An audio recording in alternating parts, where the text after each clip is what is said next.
신앙생활에 믿음만큼 중요한 것이 없다는 것은 아무리 강조해도 지나치지가 않습니다. 여러분, 믿음은 열심히 노력한다고 되는 것이 아닙니다. 단지 믿음은 언약을 신뢰하는 것입니다. 하나님의 언약을, 약속을 신뢰하는 겁니다. 언약을 신뢰한다는 것은 다른 말로 또 표현을 하면은 마음 가운데 정함이 있는 것을 말합니다. 정함이 없으면 아무것도 되는 것이 없습니다. Loyal, he is loyal, he is faithful 하는 말하고 그 사람은 he is double-minded, 그 사람은 이중 마음이야 하는 말하고는 너무나도 다른 그러한 뉘앙스를 우리에게 줍니다. 그래서 마음이 정함이 없이 된 것이 우리 가운데 있습니까? 하나도 없습니다. 하나도 없어요. 신앙뿐만 아닙니다. 결혼도 마찬가지예요. 마음에 결단을 내리고 이 사람이다 하고 결정을 내지 않으면은 결혼조차도 되지 않고 사랑조차도 되지 않고 아무리 끌림으로 첫눈에 반했다고 해도 마음에 결단을 내리지 않으면 그것이 결국 결혼이나 그 외에 아주 열매 맺는 관계로 골인이 안 되는 것을 우리는 쉽게 알 수가 있습니다. 신앙도 마찬가지 아니에요? 예수 믿기로 한 것 마음에 정함 없이 됩니까? 안 되죠. 교회 나오기로 한 것 정함 없이는 되질 않습니다. 가득한 교회를 선택해서 나오는 것도 마음에 정함 없으면 되질 않아요. 교회에서 섬기기로 작정한 것, 봉사하기로 한 것 마음에 작정이 없으면 절대로 되지를 않습니다. 기도로 하나님께 매달리기로 한 것 마음에 정함이 없으면 그것조차 됩니까? 안 되죠.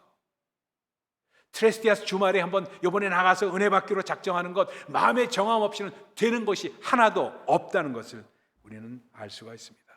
어느 하나 마음에 정함 없이 된 것은 없습니다. 정함이 없으면 어떻게 되냐면요, 그냥 끌려가면은 결정적인 순간에 포기를 합니다. 그래서 결정적인 순간에 중단에 포기를 하다 보니까 하나님의 방법을 저버리는 결과가 오게 됩니다. 나를 통해서 역사하시려는 하나님을 내 스스로 내가 제한해버리고 맙니다. 옛날에 소설책을 읽는 걸 참 좋아했었어요. 그러다 보니까 제가 이제 간편하게 읽었던 책 중에서 하나, 여러분 길지만 그 셰익스피어의 햄릿이라는 희곡이 있습니다. 햄릿은 어떤 사람이었습니까? 결정 장애자였어요.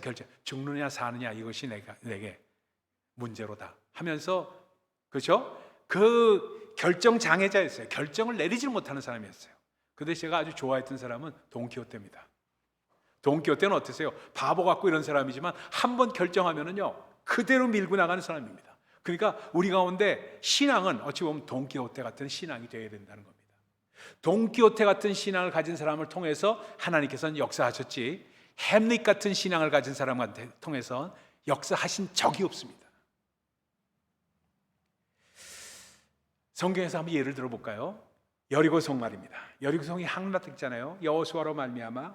근데 이 성을 7바퀴를 돌라고 분명히 하나님께서 말씀하셨는데 하루에 한 바퀴씩 계속해서 6바퀴를 돌았어요. 근데 아무것도 안 일어납니다.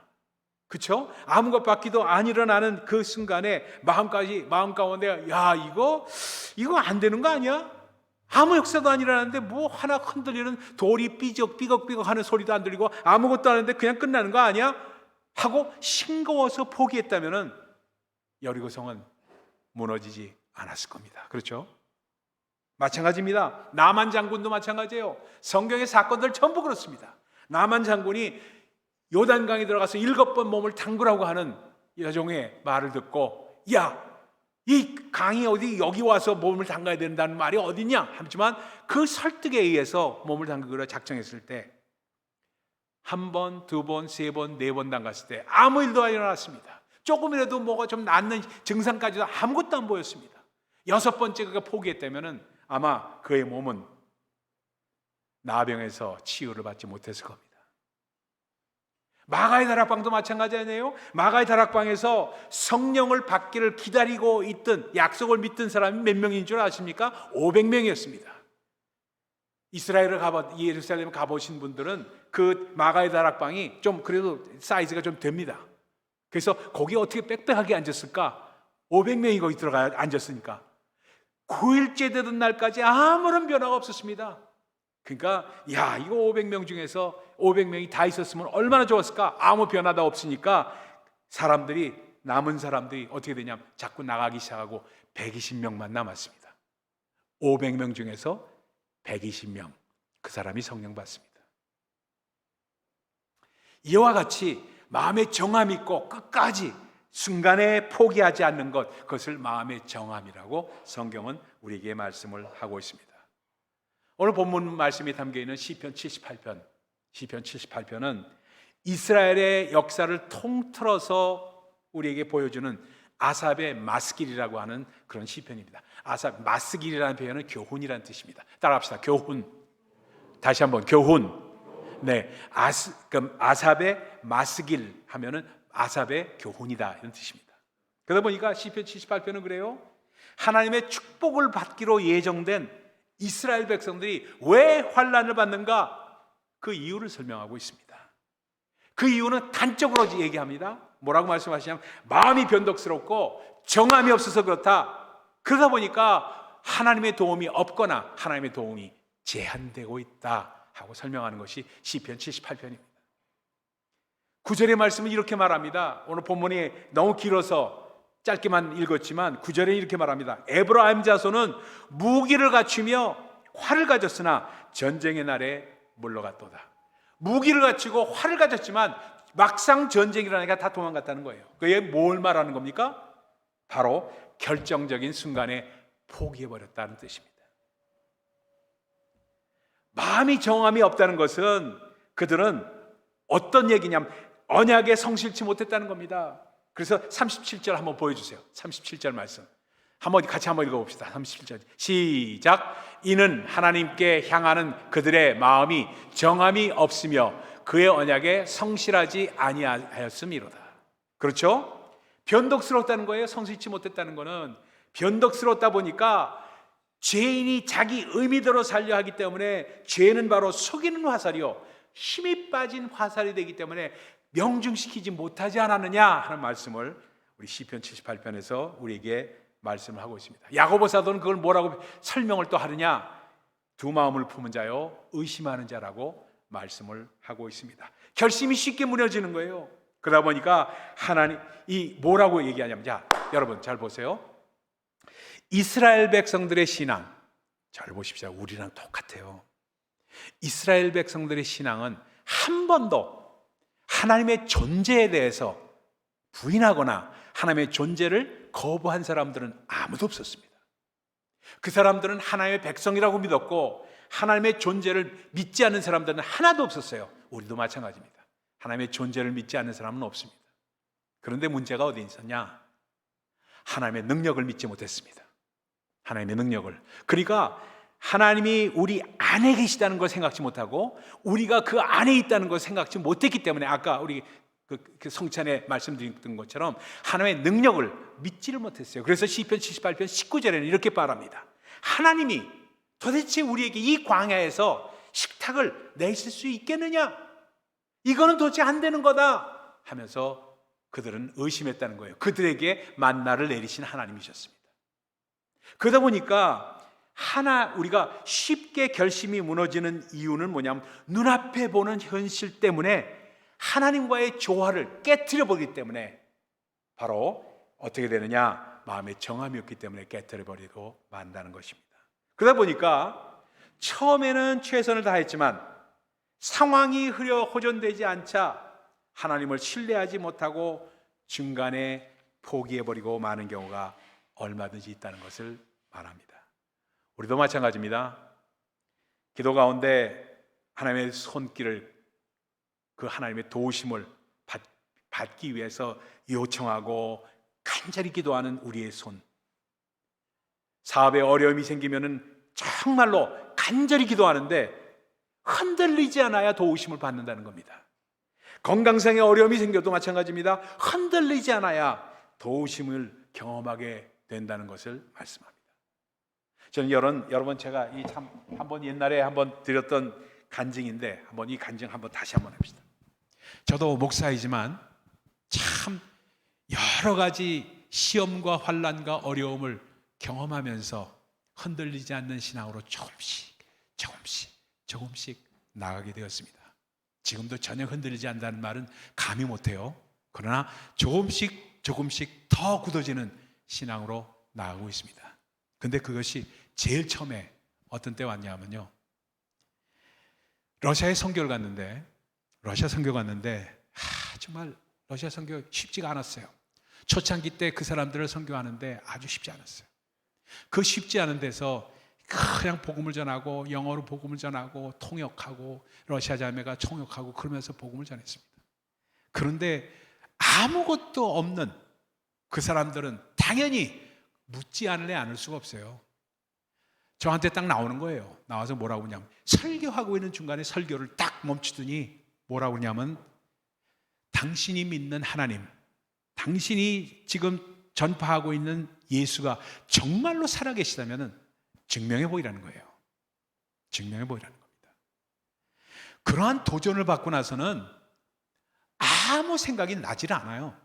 제가 아무리 목사고 아무리 신앙이 좋고 아무리 해도 그런 도전을 딱 받았을 때 어떻게 그 사람에게 설명을 할 수 있는 게 아무 생각도 나지 않아요. 그러니까 저는 제가 그렇게 아주 강렬한 메시지를 증거하려고 애를 쓰는 이유가 그런 도전을 너무나도 많이 받았기 때문에, 현장에서 체험했기 때문에 여러분에게 말씀을 드리는 겁니다. 그랬어요. If your Jesus is living, prove it to me. 당신의 예수 그리스도가 살아있다면 날 증명해 보이라는 거예요. 증명해 보일 길이 없었어요. 그때 마음에는 정말 여러 가지 생각이 났어요. 빨리 내가 여기까지 와서 창피를 당할 필요가 뭐 있느냐, 빨리 뉴욕으로 돌아갈 생각뿐이, 아무 생각도 안 났습니다. 그러고 있는 동안에 무릎을 꿇고 기도하면서, 간절히 기도하면서 그 사람의 그 다리를 잡고 있을 때, 그 기도하고 있을 때 그 사람이 제 머리를 안수하면서, 안수한 게 아니라 그 사람이 제가 미안하게 생각해가지고 같이 무릎을 꿇고 같이 기도하려고 했는데, 다리가 아프니까 이 머리를 디디고 무릎을 꿇으다 보니까 저는 이 사람이 나를 안수하는 것을 느낀 겁니다. 그 안수하는 그 모습을 보면서, 눈에 눈물을 보면서 같이 부둥켜 안고 같이 기도했을 때, 그때 나타났던 현상이,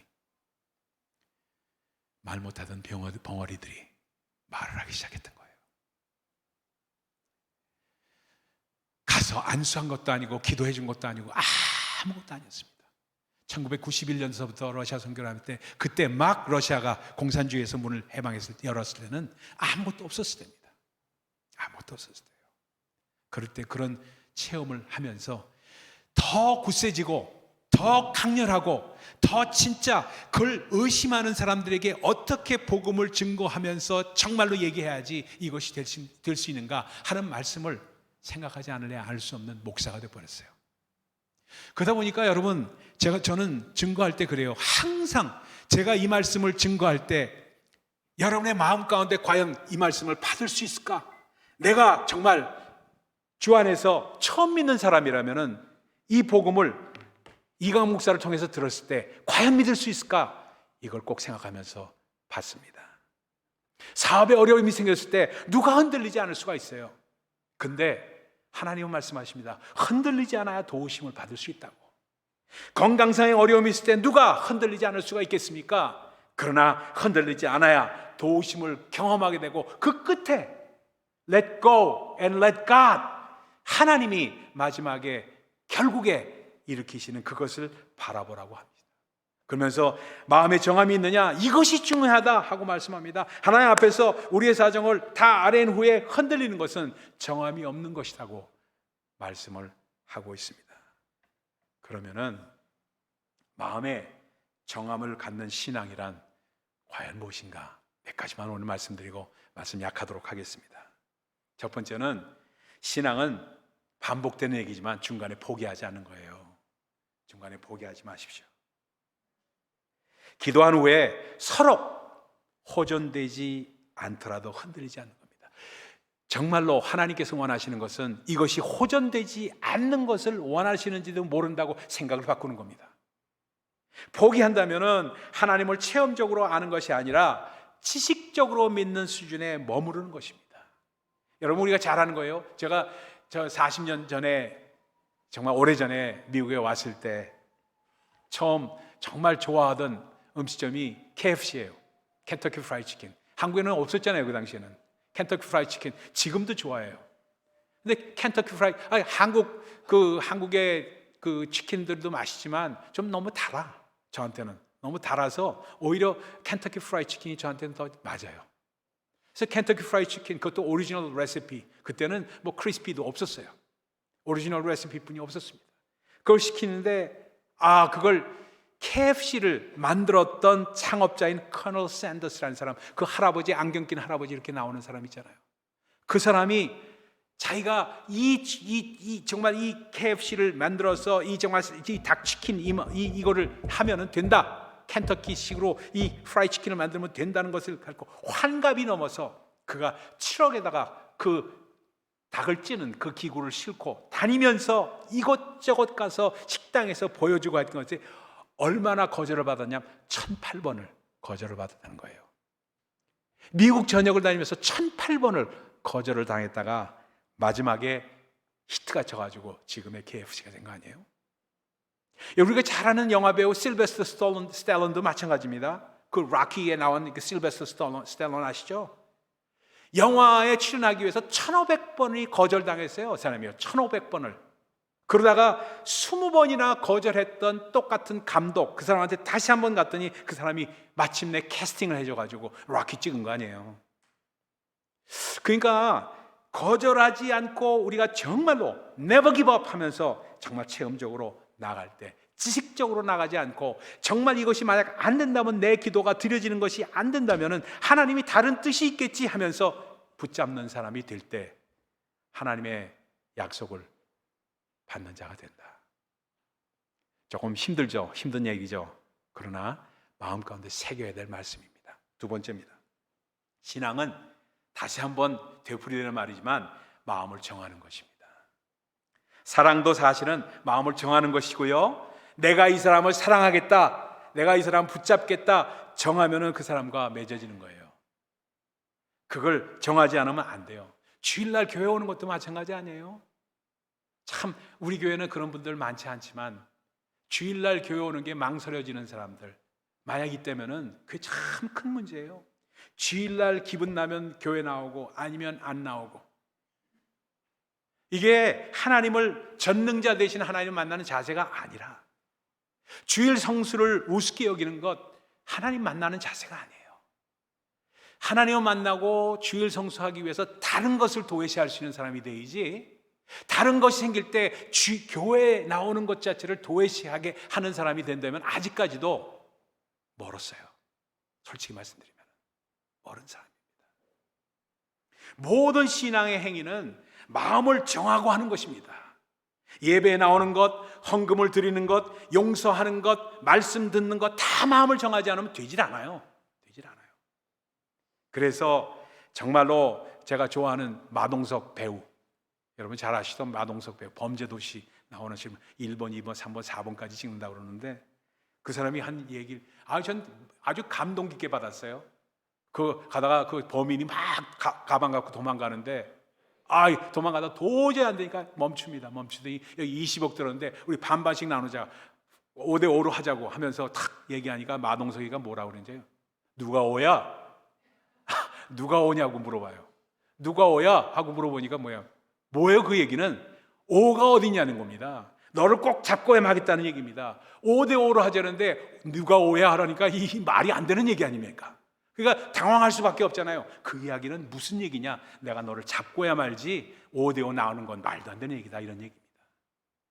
여러분 정말로 마음을 정하는 것 얼마나 귀한지 이루 말할 수 없어요. 그 마음을 정한 사람이 누구냐?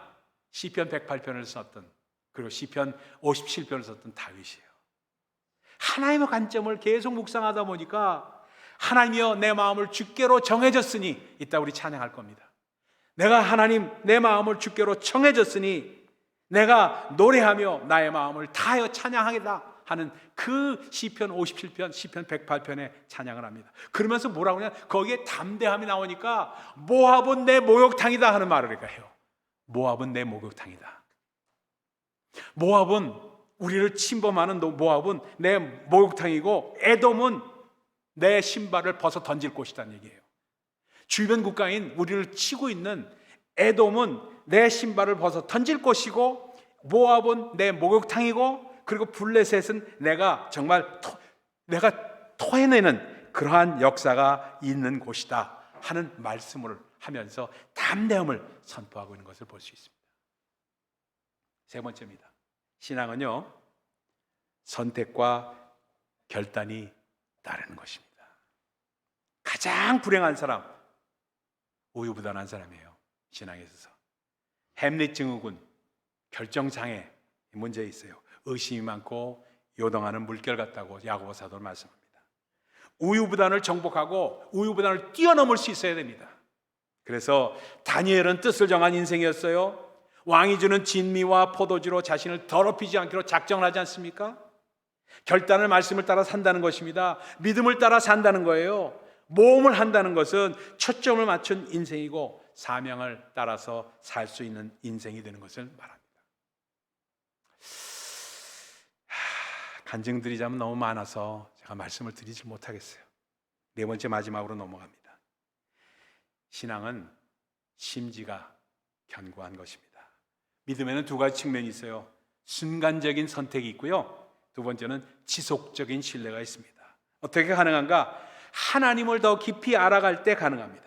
하나님의 관계, 하나님과의 관계가 발전되고 성숙해지면 그 애씀의 결과로 어떻게 나오냐면 심지가 더욱더 견고해지는 겁니다. 여러분, 그러다 보니까 무릇 지킬 만한 것보다 더욱 내 마음을 지키라고 말씀하잖아요. 믿음의 씨앗은 하나님의 말씀으로 옵니다. 하나님의 말씀, 믿음을 지키고 나가는 것은 누가 하느냐?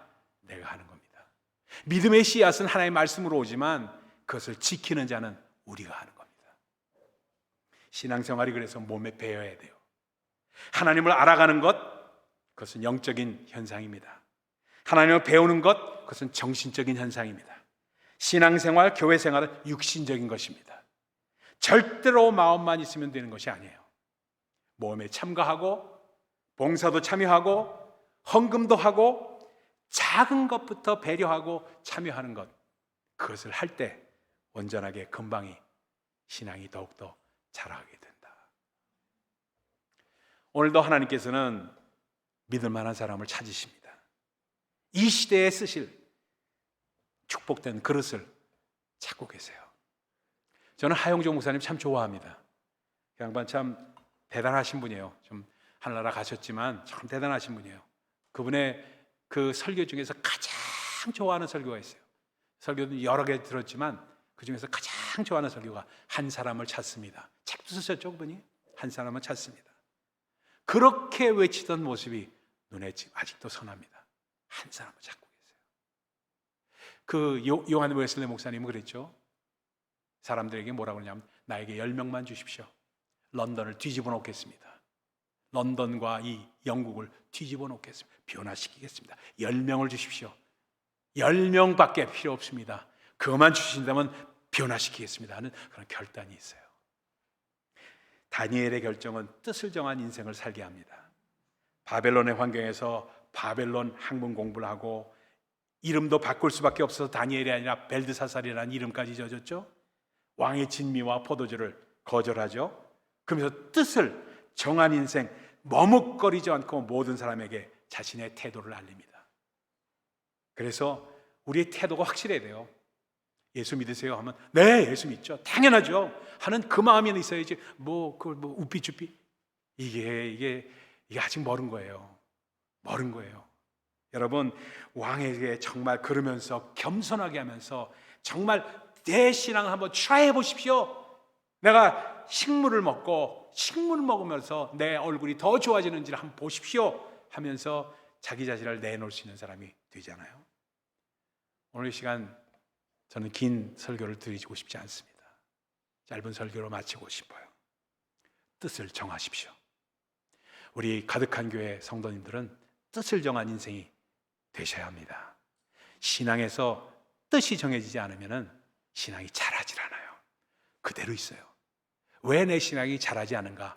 5년, 10년, 20년, 30년, 40년, 50년이 된데도 그 모양 그 타령이다 하면은 그건 틀림없습니다.